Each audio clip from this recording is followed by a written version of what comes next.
who needs God? Who needs God? And do we really need God? Some of us say yes, but we don't always live like it, right? Some of us say no, but we find it really difficult to completely dismiss God. I have a new friend who is an atheist, who used to be in ministry. And I asked him the other day, and I wasn't trying to have a gotcha conversation. This was just a genuine conversation. I asked him, kind of laughing, I said, do you ever accidentally pray? And he said, yeah, sometimes it's just sort of a response. I said, I know, it's even when we are absolutely sure there's no God, it's really difficult to just kind of get God out of our system. For some people, the question isn't really, do we need God or who needs God? For a lot of people, the real question is, do we need religion? Who needs religion? And more Americans than ever are giving up on or backing away from religion. And the reason they're pulling away from religion and pulling away from God isn't because atheism is all that attractive. It's just that religion is less attractive. Religion is less so. In fact, more and more people in our culture, more and more people in the United States would say, Andy, religion is actually the problem. We were brought up to believe that religion has answers, that religion is the solution. But more and more as we look around at what's happening in the world, it's easy to come to the conclusion that no, the truth is religion is the problem. Now, something really interesting happened that you may not be aware of. Right after 9/11, when the World Trade Center the Twin Towers were destroyed, the Pentagon was attacked. Right after that, there was an initial surge in this country around all things Christian and all things Jewish and basically almost all things religious. I remember, like many of you, where I was sitting when I saw the trade tower, when I saw the Twin Towers fall. And I was sitting with a couple of friends that would work with me, and I said to them, this Sunday is going to be bigger than Easter for churches all over the country. And sure enough, it was. The next Sunday, churches were synagogues. Everything was packed. Everybody that next Sunday, everybody who hadn't been to church in a long time or weren't even sure what they believed, the churches were flooded. The second Sunday after 9/11, the churches were flooded. The third Sunday after 9/11, right back to normal. And then something else began to happen that perhaps you weren't aware of, but we've all been affected by. There was then this sort of surge, this sort of anti-religious surge that happened in our country. In fact, immediately following 9/11, neuroscientist Sam Harris began writing a book that would eventually be published called The End of Faith. The End of Faith, the subtitle is Religion, Terror, and the Future of Reason. Religion, Terror, and the Future of Reason. This was a scathing critique, not of Islam. This was a scathing critique of all religion. He turned it into publisher after publisher after publisher after publisher, and nobody wanted to touch it. Because the assumption was, right after 9/11, a book that was anti-Christian would not be a book anyone would want to read. Perhaps anti-Islam, but not anti-Christian. But after over a dozen publishers, and let me tell you what, when a dozen publishers turn down your manuscript, that's very discouraging. Over a dozen publishers turned down his manuscript, but he finally found one. And that book spent 33 weeks on the New York Times bestsellers list. Now, Christians hated this book. I mean, he got so much negative response from this book, he published another little book called Letter to a Christian Nation, that addresses specifically Christianity and Christians, basically saying, you're the problem, or we're the problem. Religion is the problem. The same year this book came out, Richard Dawkins published his famous book, The God Delusion. At the opening section of this book, Richard Dawkins tells us specifically why he published this book. This was not simply a book about atheism. This was a book specifically targeting religion. Here's what he says in one of the opening paragraphs. If this book works as I intend, religious readers who open it will be atheists when they put it down.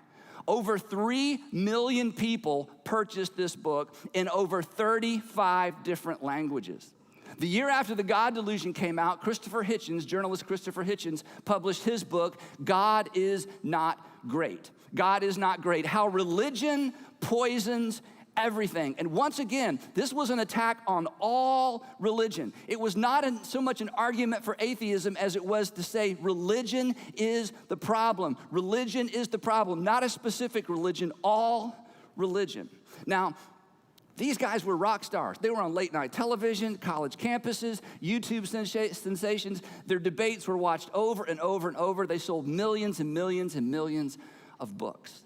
And while there was not a surge in our country of atheism, a significant percentage of our country, a significant percentage of the people in our country continued what had already begun, but it picked up speed. A significant percentage of people in our nation began to disconnect from all religion. In fact, so many people have disconnected from religion and disconnected from faith and disconnected from God. There's actually a name for this group. In fact, you may be familiar with this. They're now called the nones. The nones. You have to be careful how you spell it. The nones, okay?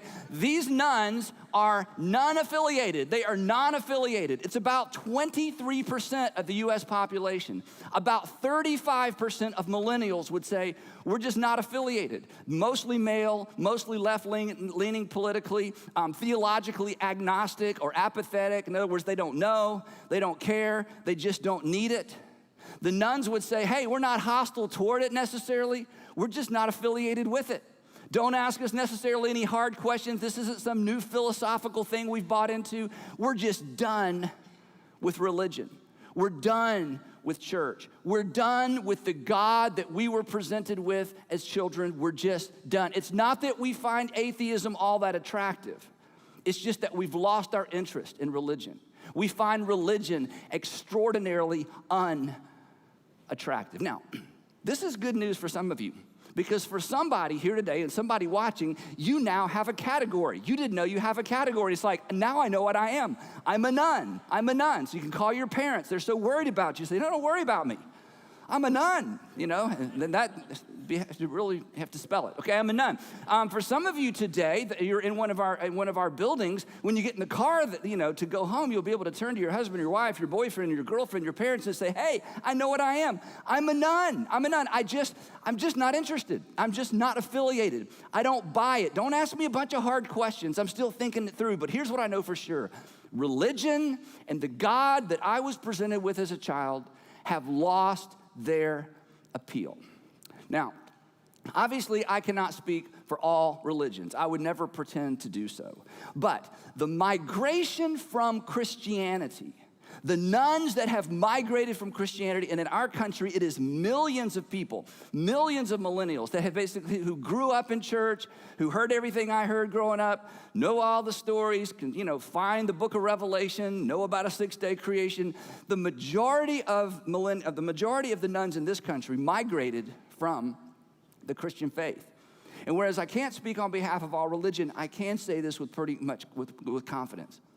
The Christians that have migrated into the none category, it is the church's fault.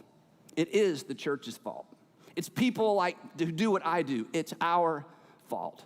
Because when you open the pages of the Gospels, the 4 accounts of the life of Jesus, Matthew, Mark, Luke, and John, when you read the account of Jesus and you look at his interaction with people, here's something that is absolutely unmissable. It is from the beginning all the way to the end, that people who were nothing like Jesus liked Jesus.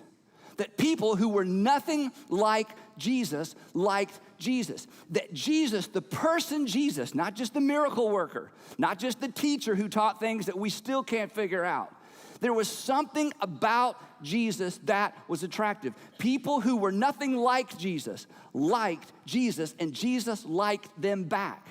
And the church is supposedly the body of Jesus. So, if Christianity is not compelling, if Christianity is so easy to migrate away from, I'm convinced it's because we have the wrong version.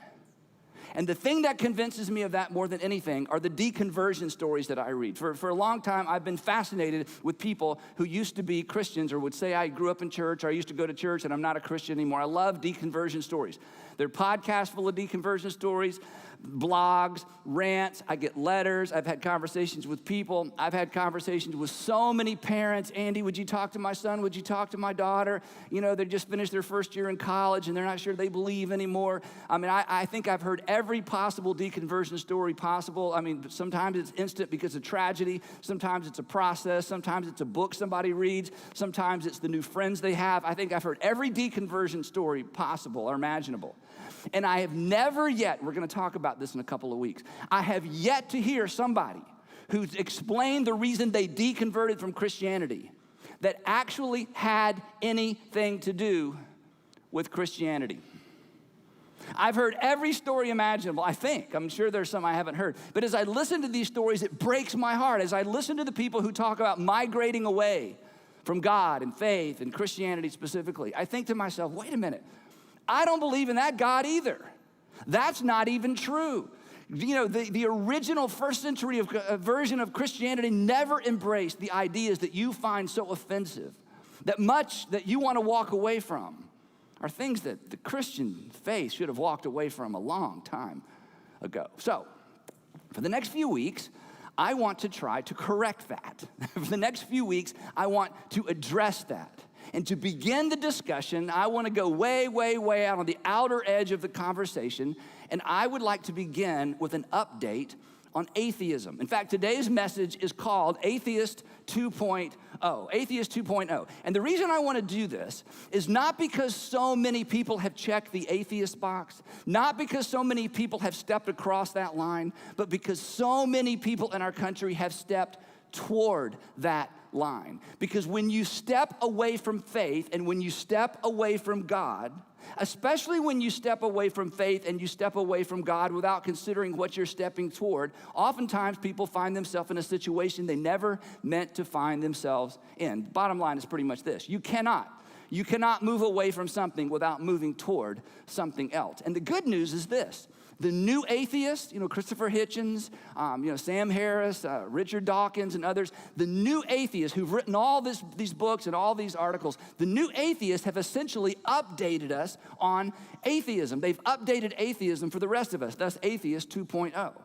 And what they remind us of, and what I want you to understand, and especially if you would consider yourself a nun, you would consider yourself one of those people, I grew up in it, I grew up with it, I just don't buy it, I'm tired of it, it seems irrelevant. Here's what I want you to understand, and here's what they would want you to understand. That atheism is not simply disbelief in God. Atheism is not simply, I don't believe in God anymore. Atheism is actually a complex belief system that logically leads to some unsettling conclusions. That atheism is actually, it's a belief system like anything else, and it is a complex belief system, just like Christianity, just like any other world religion. It's a complex belief system that logically leads to some unsettling conclusions. Now, this is important. Unsettling is not a truth test. Unsettling is not a truth test. In other words, something can be unsettling and be true at the same time. For example, your teenage daughter's boyfriend, or your teenage daughter's girlfriend, right? It's like it's true, but it's unsettling. It's true, but it's unsettling. Something can be absolutely true and absolutely unsettling at the same time. Unsettling is not a truth test, and here's why that's important. Many people, perhaps you, have stepped away from religion and specifically have stepped away from Christianity because of some of the unsettling outcomes or the unsettling results or the unsettling consequences of the Christian faith. Unsettling is not a truth test. Something can be absolutely true and unsettling, and that cuts both ways. Simply because some of the things we're going to talk about today as it relates to atheism are unsettling, this is not an argument against atheism. In fact, my goal today is not to convince you that atheism is wrong at all.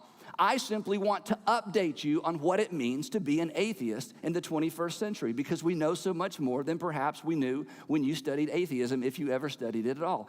And here's my agenda, because I have an agenda. For those of you who have stepped away, I want to scare you just a little bit. For those of you who have stepped away, I want to prod your thinking just a little bit. Because you cannot step away from one thing without stepping towards something else. Today is not an argument for Christianity. In fact, next week isn't either. Today is not an argument against atheism. It's not an argument for God. Today is just a Today is just a if you choose to give up religion, and if you choose especially to give up God entirely, then here is the alternative. And you owe it to yourself to know. So real quickly, for the rest of our few minutes together today, I want to give you sort of the 6 tenets of atheism. In other words, if you're going to embrace atheism, or if you're considering it, or if you're one of those people that you're kind of like me, you just hate to be inconsistent. I mean, some people can live with ambivalence. Some people can live with, well, I don't know and I don't care. That's very difficult for me. It's a personality thing. And if you're one of those people who are like, you know what, I've lost interest in God, I've lost interest in church, I've lost interest in religion, I really do agree with Christopher Hitchens, religion is the problem. But then when you look at the alternatives, you're sort of churning a little bit because you're not sure which way to go. You're kind of caught in the middle. You're a none. Today, I want to explain what it means in the 21st century to embrace atheism. There's 6 things. The first 3 may be new. The last 3 are things that we all knew or heard about growing up. So here we go. The first one is this. I'm going to call it the illusion of mind. The illusion of mind. If there is no God, and perhaps there's not, if there is no God, and I don't know how to say it any other way, look up here, there's no you in there. There's no you. The whole idea of mind, we know what our brains are, but the whole idea of mind, the mind sort of sits on top of or sits outside of this intangible thing we call the mind.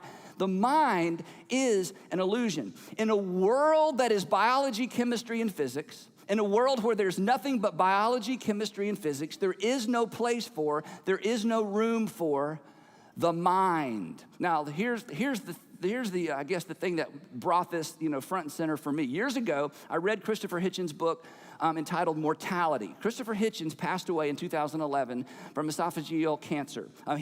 He died from pneumonia related to his cancer. When he realized that essentially this disease was a death sentence, he decided to write a book. He was a journalist. He's an atheist. He's one of the new atheists. He decided to write a book and basically chronicle or journal the final months or year or weeks of his life. In fact, I read this book a long time ago. If I remember correctly, I think the last 2 chapters are like sentences. He was at the very end, and all he could get out as he was dictating toward the end, I believe to his wife, were just some sentences. So this is basically the journal of a dying atheist. It was a fascinating, fascinating book. Now, you're looking at me like, you read stuff like that? I guess, yes, this is the kind of stuff I read. Isn't that encouraging? Anyway, I'm reading it because it was fascinating. I mean, I grew up in this theistic worldview where, God and heaven, that's what I've grown up believing. So here's a guy who's going to go all the way out with, when it's over, it's over. So in the book, because he was dealing with cancer, he would have conversations with his doctors constantly. And his doctors would say things like this. These are the types of things doctors say. They would say, Christopher, your body is fighting, your body is trying, your body is reacting to. They kept responding to his body, his body, his body. And in the book, he said, I finally said to my doctors, I don't have a body. I am a body. I don't have a body. I am a body. Now, when I read this, I closed the book and I thought about that. I thought, that's it. If there is no God, if everything is chemistry, biology, driven by the laws of physics and the laws of nature, then that's true. There's no Andy. I am just a body. And I thought, I'm going to try to live this way because I don't think you can. But I thought, I'm going to try for a couple of days. What would it look like to live your life as if you are just a body? And my 3 kids, just bodies. Sandra, just a body. All of you, just bodies. My friends' bodies, staff bodies. All it is a bunch of biology. There's no me. There's no you. There's just biology. Wow, it was so hard. It was so difficult because the whole idea that there's mind, that there's something beyond biology is so ingrained into our experience. But he's right. He's right. If there is no God, there is no you. There's just biology. Now, that may be true. That's just one of those uncomfortable conclusions that you have to embrace if you decide you don't need God. The second one is the illusion of free will. And this may be a new one for you. In a world that's governed by physics, the laws of physics, there is no room for free will. Everything is determined. Everything is determined. You may have experienced choosing who you married, but that was determined. Every decision you make is determined. This is called determinism, that everything is determined because the idea of free will does not jive with a universe that is driven by and controlled by the laws of physics. There is no free will. In fact, for a couple of years now, I've listened to Sam Harris' podcast called Waking Up with Sam Harris. It was from one of his titles of one of his books. And one time I listened to the podcast and he was complaining, or he was talking about how oftentimes he's misquoted, oftentimes Christians, take things that he says out of context. And he was kind of complaining, kind of tongue-in-cheek about being criticized and taken out of context and attacked unfairly and people, all that stuff. And then he stopped and he says, but he said, I realize I have no right to criticize my critics. They have no choice in the matter.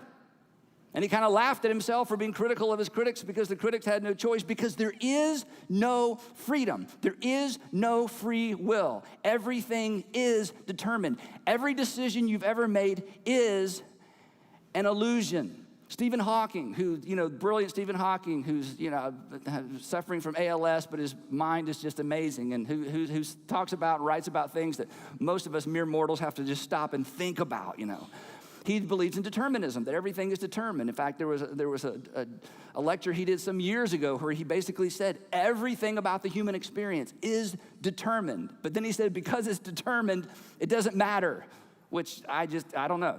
I guess he's right. But here's what he said. I mean, he's a believer in determinism, a believer that there is no free will. And yet, jokingly, he said this: I've noticed that even people who claim that everything is predestined and that we can do nothing to change it, look before they cross the road. Because once again, we bump into something that may be true. I mean, today I'm not going to argue that it's not true. I'm not smart enough to argue with these guys, but it may be true. But when it comes to, at the end of the day, it is almost, in fact, it is unlivable. You cannot live as if you are just biology. If you try that, eventually you will be locked up by other biology and you will lose the freedom you never had, okay? It's an unlivable worldview, but that does not mean it's not true. And the idea of free will, it's almost, in fact, some of you would say that because of your religious convictions, you don't believe in free will either, but you exercise it all the time. Again, it's something that may be true, but if you're going to be an atheist, and if you decide God is not in the picture, this is the logical consequence of that belief system. That's okay. The third one is this is the most disturbing one to me, is the illusion of value.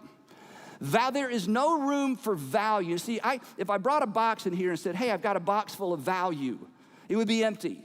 We all believe value is a thing. We exercise and leverage the idea of value all the time, not just financial value, but the value of people, the value of work, the value of exercise. There's the whole concept of value. It's not really scientifically plausible or possible in a world governed by physics. And yet it's something we leverage and talk about every single time we have a conversation, including this conversation. But it is an illusion. There is no actual value. There is only ascribed value. There is no actual value. There is only ascribed value. That is, there's nothing that actually has value. It's just that in my predetermined way of living, I ascribe value to things. Now, this is a really, really big deal, especially when it comes to justice, because it means that justice is just what we want it to be. In other words, in a world where there is no God, where there is no theism, where it's physics, chemistry, and biology, there is no actual justice. So the moment we reach outside of our biology to try to hold other biology accountable to some invisible thing that we can't put in a box, we have appealed to justice.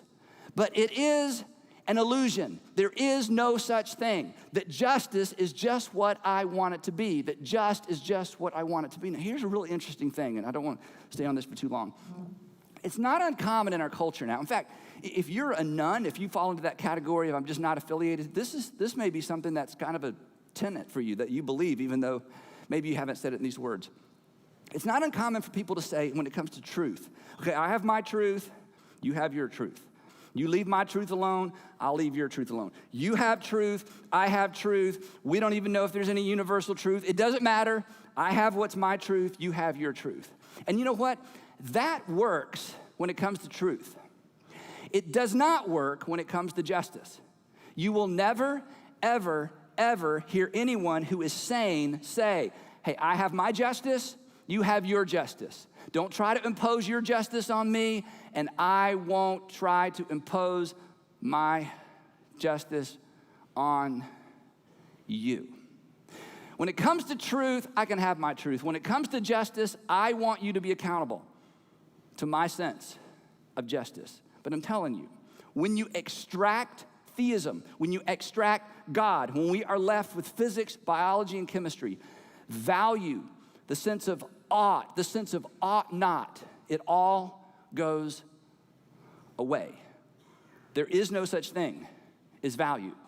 It is an illusion. Now, here's the thing. That may be true, but you can't live that way. In fact, as soon as you open your mouth, as soon as you begin to talk, as soon as you begin to argue, as soon as you begin to try to convince somebody, you immediately appeal to this thing out there, again, that's invisible, but it's so real we can't even have a conversation without it. Now, those are the first three. The next three I'm going to go through real quick because these are the ones we grew up with. These are kind of the basic tenets of atheism, but I just want to make sure I'm fair and review these. Number 4, something or something came from no thing. Something came from nothing. Now, this is just the big mystery. It's the what happened before the Big Bang, and you can't really say what happened before the Big Bang because nothing happened. And you can't say what was before because before is like a time term, and there was no time. That when the Big Bang happened, suddenly there was time, matter, and space. Well, after the Big Bang, there was suddenly time, matter, and space, and there were the laws of nature, and there were the laws of physics that govern all that. But before that, even though you can't use the word before, nobody knows. In fact, Richard Dawkins, he admits, he says this, that cosmology is waiting on its Darwin. That Charles Darwin gave us, natural selection and evolution. But we're still waiting on someone to come up with a plausible theory. We're still waiting for somebody to come up with a believable hypothesis. We're still waiting for somebody to come up with something that isn't so extraordinarily improbable that it really falls into the category of impossible. We're still waiting on someone to come up with a theory that explains why anything exists. You believe, and maybe it's true, that there was nothing and there was something. The fifth one is that first life emerged from no life. That the first life emerged from no life with no help. That the first life emerged from no life with no help. And again, you study this in school and you've heard people talk about this. And because most of us are so far away from this problem, it seems simple. We talked about that a few weeks ago. The further you are away from a problem, the simpler it looks. Well, what could we get further away from than the formation of first life? That's about as far away from anything as we can get. So for those of us who don't live in that world, the idea of no life becoming first life or simple life seems maybe like a simple problem. But it's not, as you know, because there's no such thing as simple life. There's just such thing as simpler life. But the very first life, even the most simple form of life, was extraordinarily complex. And so, if you push God out of the picture, you believe, whether you can explain it or not, and this isn't an argument for or against, you believe that the first life emerged from non-life. From lifeless matter to what Francis Collins calls, I love this phrase, from lifeless matter to the digital elegance of DNA. From lifeless matter to the digital elegance of DNA. And then the last one, number 6, is that natural selection is responsible for all life after first life. That natural selection is responsible for all life forms, all the variety we see, all the varieties that have come and gone through the years, that natural selection is responsible for all life after the first life. Now, when I read The God Delusion, which is just a fascinating book, all of these guys, the men and women, but primarily the men who've written these books, they're all so ridiculously smart. It's just fascinating. When I got to the end of The God Delusion, Richard Dawkins is making his case for natural selection, that this unguided, purposeless, but somewhat focused thing that's an invisible. I couldn't bring natural selection in here in a box and say, hey, here's the thing, here's the reason you're here. I will talk about it a little more in a minute, but at the end of the book, Richard Dawkins summarizes natural selection. And honestly, when I read this summary, I thought he was kind of making fun of his own view. So I just want to read you a rather lengthy quote from The God Delusion where he talks about natural selection. And I understand what he's doing. He's trying to bring some life and some emotion into this sort of lifeless conversation about, we're all, related to an early life form and something came from nothing and all the things that he talks about in the book. But here is perhaps the best description of natural selection I've ever seen and ever read, and this comes straight from Richard Dawkins himself in context. Here's what he says. He says, think about it. On one planet, and possibly only one planet, in the entire universe, molecules that would normally make nothing more complicated than a chunk of rock, molecules that would normally make nothing more complicated than a chunk of rock, gather themselves together into chunks of rock-sized matter of such staggering complexity that they are capable of running, jumping, swimming, flying, seeing, and hearing, talking about us, capturing and eating other such animated chunks of complexity, capable in some cases of thinking and feeling and falling in love with yet other chunks of complex matter. I know, when I read this, I kind of laughed. I thought, are you making fun of evolution? Are you making fun of natural selection? No, he's in his creative way kind of trying to make us all go, wow, that's amazing. In fact, look at how he finishes this statement. He says this, we now understand, and he's talking specifically about Charles Darwin. He says, we now understand essentially how the trick is done. Okay, that may be true. That just through this invisible force that we refer to as natural selection, the most simplest form of life became every form of life that has ever existed since then, up until now, with a lot of life forms that are extinct and we know nothing about. Now, before I wrap up, I just have to say this. As I have just read and just immersed myself in all of this new, version of all this interesting stuff, I find it personally, and I'm not trying to make an argument for it, this is just an observation. Chalk it up to my ignorance of the fact that I have a master's degree in theology, not biology, okay? So I'll own my ignorance. I find it impossible to talk about natural selection. I find it impossible to describe natural selection without it beginning to sound like an invisible, personal force with an agenda. Every time I read a description of natural selection and the process of natural selection, every time it's almost impossible not to load the discussion up with things that personify this invisible, relentless, focused, discipline, you can't put it out of business, you can't stop it force that resulted in the earliest forms of RNA and then DNA to the point to where we have the world as we see it today. But perhaps that's how we got here. Now, if you have lost faith in God, or you are losing faith in God, here's my hunch. It doesn't have anything to do with any of that, does it? It's not like you had this extraordinary faith in God, and God was faithful and blah, blah, blah, and then you read a book and it just all went away overnight. In fact, your struggle with faith has virtually nothing to do with atheism. Your struggle with faith has virtually nothing to do with the creation of the universe and where did first life come from. It has almost nothing to do with any of that. In fact, as I went through these things, here's what some of you were thinking. You're thinking, well, I don't believe that. I don't believe that. You're right, I don't think you can live that way, but I don't have to believe, if I don't believe in God, doesn't mean I have to believe that. Well, the smart guys say, oh, yes, you do. But the point is, that's not why you're struggling in your faith. And this is not why, for most of you, if you're honest, this is not the root of. Now, you may have used some of this to kind of support your arguments with your parents especially, or the people who aren't as smart as you are. But come on, at the end of the day, the reason you've lost faith or the reason you're struggling with faith is far more personal than any of this. It's not that atheism has become appealing or more appealing. It's that your version, that's what we're going to talk about next week, your version of theism has lost its appeal or doesn't seem as if it could be real. It's not that you have this new infatuation with atheism. It's not that you find it more appealing. It's that your current version, or the version of faith, the version of religion, the version of Christianity that you grew up with, has lost its appeal. And at times, when compared with what science is telling us, appears as if it couldn't even be real. In other words, you've lost or you're losing your faith in God. And I'm going to do my best in the next few weeks, if you'll hang with me, I'm going to do my best to convince you that the God that you quit believing in, the God that you are losing faith in, never existed to begin with.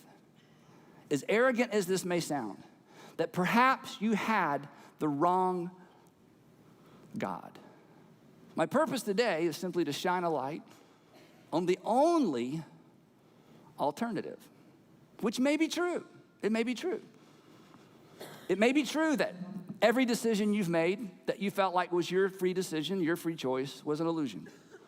It may be true that you have no value, and neither do your children, and neither do your grandchildren, and neither does your work, and neither do the people that you love. It's possible that this is all an illusion. It's possible that there's no justice. It's possible that this thing we keep trying to appeal to make things fair and to make things even and to make things people are treated correctly, it's possible that all of that is an illusion because there's no mind and there's no you. But here's what I know about most of us. We hope not. We hope not. We hope not. There is something in you that hopes there is more. And there's something in me that hopes we are more. But our only hope for that hope, our only hope for that hope, look up here, your only hope for that hope is God. So who needs God? Perhaps we all do.